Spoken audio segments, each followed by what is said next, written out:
जय हिंद, वंदे मातरम, जय श्री राम, हर हर महादेव। मैं विजय राजहंस मानव सेवा संस्थान का राष्ट्रीय अध्यक्ष श्रीनिवास पांडे और आज हम इंटरव्यू ले रहे हैं संस्थापिका शांता पांडे से। और ये वीडियो है कि जो उन गुमनाम जो सेनानी थे जो कि गुम हो गए, ऐसे ही थे एक चालकू महतो, और उन्होंने प्राचीन राढ़ प्रदेश सभ्यता का एक गुमनाम राष्ट्रभक्त है। यह प्रदेश बृहद बंगाल के 4 भूभाग में एक है। जंगल, तराई, पानी यानी वर्तमान झारखंड के संताल परगना प्रमंडल के गोंडा जिले के रंगटिया गांव से 9 फरवरी 1900 को जन्मे चालकू महतो बचपन से साहसी और विलक्षण प्रतिभा के थे।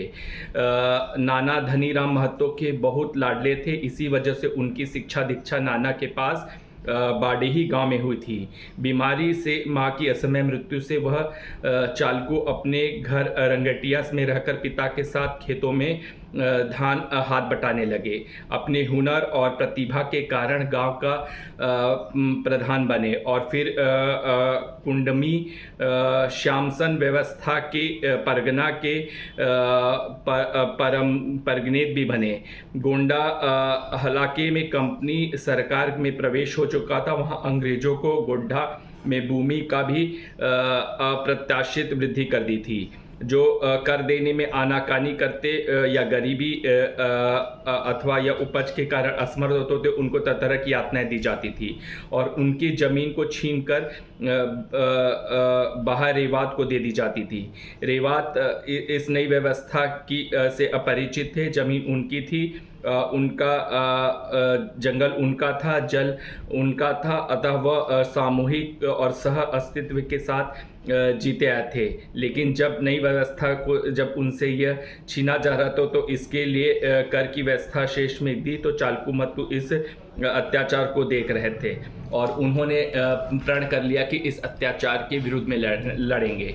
तो आप चालकू महतो के बारे में कुछ प्रकाश डालिए।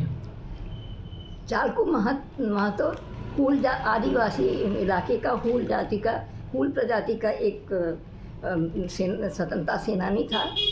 वो उसके 5 वर्ष की आयु में उसके माँ की मृत्यु हो गई, जिसके वजह से उसका पालन पोषण उसके नाना ने किया और नाना ने उनको उस समय स्वतंत्रता के संग्राम में थे, स्वतंत्रता सेनानी थे। इसलिए उस चालकू को भी उन्होंने स्वतंत्र देश के बारे में, देशभक्ति के बारे में, स्वतंत्रता संग्राम के बारे में शिक्षा दी थी, जिससे वो आगे जाके जब वो बड़े हुए तो वो उन्होंने गांव-गांव जाकर नवयुवकों का संगठन किया और एक संगठन बनाया जो कि स्वतंत्रता संग्राम के लिए लड़े और स्वतंत्रता संग्राम के लिए लड़े। लेकिन उसी समय अंग्रेज थे जो कि खेतों पर अपना कब्जा कर लेते थे, पानी पर कब्जा कर लिए थे और लोगों को खुद का खेत होने के बाद भी, खुद का अन्न होने के बाद भी वो नहीं खा सकते थे, क्योंकि अंग्रेज उनको खाने नहीं देते थे, छीन कर किसी को बांट देते थे। इसका विरोध चालकू के संगठन ने किया। लेकिन हर समय जैसे महाराणा के समय जयचंद थे, ऐसे हर समय कोई न कोई गद्दार होता है। चालकू का भी एक गद्दार साथी था जिसने को जब एक बार वो अपने गांव में ही किसी सभा को संबोधित कर रहे थे तो उसी समय उसने उनको खबर दे दी कि चालकू वहाँ संबोधित कर रहा है। तो अंग्रेज़ों ने जाके उनको घेर के पकड़ लिया और झकिया नदी के किनारे उनको फांसी दे दिया। उस दिन वहाँ के लोग चूल्हा नहीं जलाते हैं। आज भी वहाँ उस दिन चूल्हा नहीं जलता जिस दिन चालकू को फांसी दी गई थी। तो हम ये कहना चाहते हैं कि जब आदिवासी जो पढ़ा लिखा नहीं है स्वतंत्रता संग्राम में इतना लड़ा, इतना किया, तो आज के बच्चे अपने भविष्य को उज्जवल करने के लिए देश प्रेम में क्यों नहीं देश के प्रति प्रेम करते, त्याग करते, सेवा करते। आज के बच्चों में इसका बहुत ही अभाव है और अभाव इसलिए है कि उनको घर से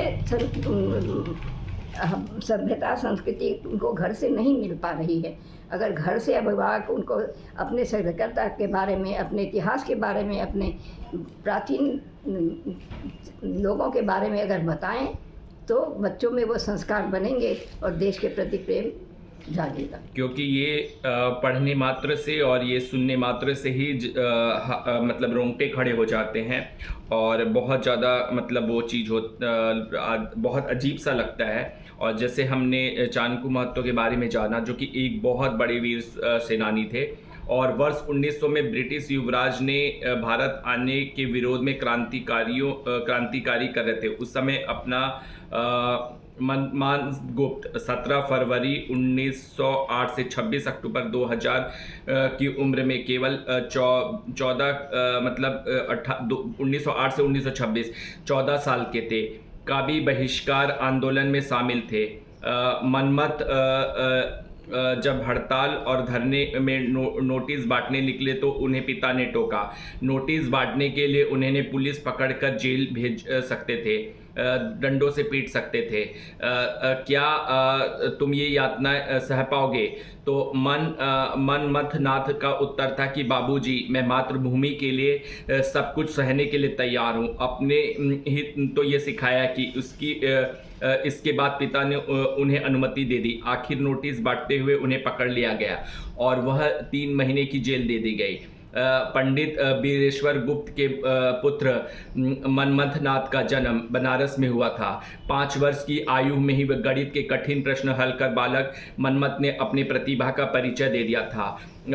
विद्वान पिता ने इसलिए किसी स्कूल में प्रवेश ना दिलाकर उसके लिए घर पर प्राथमिक शिक्षा की व्यवस्था की थी। एक सन्यासी गुरु के पास उन्हीं संस्कृत पढ़ने भेज दिया, पर उन्हें काशी के विद्यापीठ में प्रवेश दिला दिया गया। उन दिनों वहाँ का वातावरण भी राष्ट्रीय चेतना जगाने व देशभक्ति का पाठ पढ़ाने का था। काशी विद्यापीठ से विशारद होने के बाद उन्हें प्रसिद्ध क्रांतिकारियों के संपर्क में आए। क्रांतिकारी साहित्य पढ़ा और पूरी तरह स्वाधीनता के समर में कूद पड़े। ये क्रांतिकारी दल में शामिल हो गए। काकोरी कांड के पूर्व ही उन्हें पुलिस की निगाह में आ चुके थे। वह काकोरी के दल में शामिल चुके थे और कम उम्र होने के कारण उन्हें छेनी हथौड़ा लेकर हाथ चलाने का काम दिया गया, जिससे रेल की पटरी उखाड़ी जानी थी, सरकारी खजाना लूटा जाना था। इसलिए जंगल में ट्रेन रोकी गई। यात्रियों को चुप रहने के लिए हथियार भी थे। हालांकि उन पर हथियार चलाने की कोई योजना नहीं थी, लेकिन गलती से गोली चल गई और एक यात्री की मौत हो गई।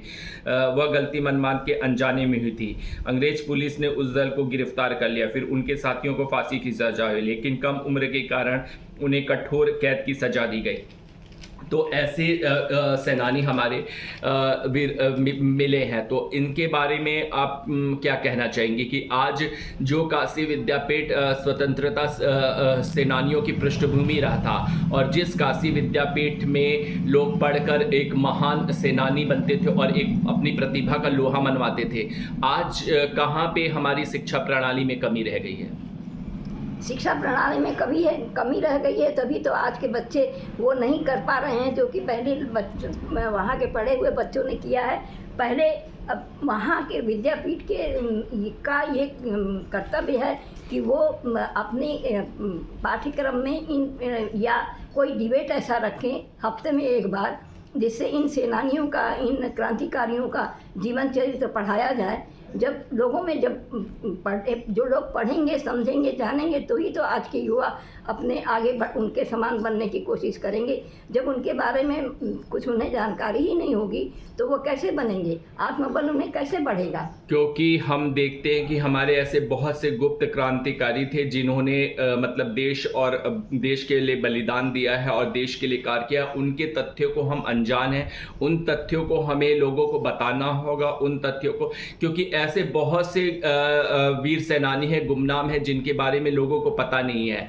और और क्योंकि ये पेपर में समय समय पर निकलता है तो तथ्य हमें देखने को मिलते हैं और वो भी मैं आपको उस तथ्य से रूबरू करा रहा हूँ। और ये बहुत अच्छी पहल है कि पेपरों की कि वो इन तथ्य को देते हैं, क्योंकि आज जो ज़माना मतलब बदल रहा है, आज आधुनिकता के युग में जो प्रिंट मीडिया को नकारा जा रहा है, तो प्रिंट मीडिया का भी अपना एक अस्तित्व है, प्रिंट मीडिया का भी अस्तित्व है। प्रिंट मीडिया के अस्तित्व को कोई नहीं नकार सकता। आज चैनल हो गए, टीवी चैनल हो गए हैं, यूट्यूब हो गए, सब लोग देखते हैं, उनका भी अस्तित्व है, लेकिन हम प्रिंट मीडिया के अस्तित्व को नहीं नकार सकते। प्रिंट मीडिया हमें समय समय पर ऐसे तथ्यों को देता है जिससे हम अनजान थे।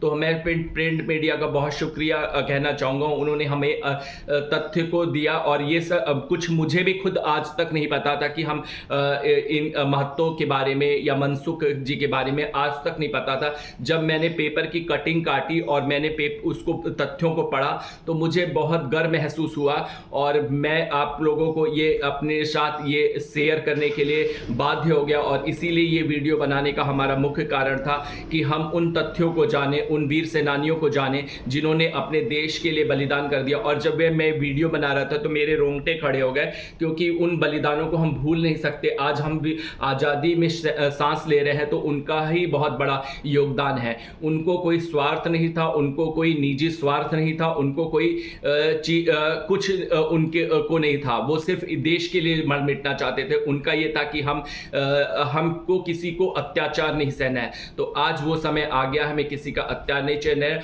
और हमारा देश आज बढ़ रहा है, राष्ट्र बढ़ रहा है, और हम उस राष्ट्र के रूप में परिणित होने चाह रहे हैं कि लोग हमारे सामने, हमारे तरफ आंख उठा के देखें और हमसे मदद मांगे। और हमारा देश बहुत ही सही पथ पर चल रहा है, हमारा देश अपने को गौरवान्वित महसूस कर रहा है। तो हम उन वीर सेनानियों की अगर थोड़ा सा भी कर्ज चुका सके तो अपने राष्ट्र के प्रति सोचे, अपने देश के प्रति सोचे। इसी के साथ मैं अपना वीडियो समाप्त करूंगा। आपका बहुत बहुत धन्यवाद कि आपने मुझे वो तथ्य पेपर से काट के दिया जिससे हम ये वीडियो बना सके। जय हिंद, जय भारत, वंदे मातरम, जय श्री राम, हर हर महादेव।